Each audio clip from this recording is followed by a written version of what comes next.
Hello my sweet and lovely viewers. তো কেমন আছো তোমরা সবাই? আশা করি প্রত্যেকে অনেক অনেক ভালো আছো।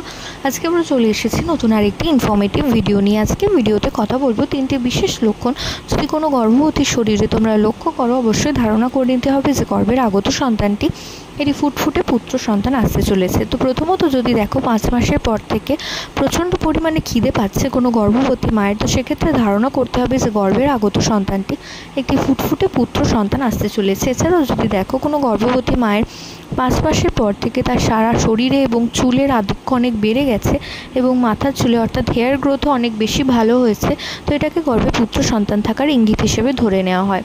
এছাড়াও যদি দেখো কোনো গর্ভবতী মায়ের কোনো রকম মুখে পিম্পল বা ব্রণ ও র্যাশ এই সমস্ত সমস্যা নেই, তো সেক্ষেত্রেও ধারণা করা হয় যে গর্ভের আগত সন্তানটি একটি ফুটফুটে পুত্র সন্তান আসতে চলেছে।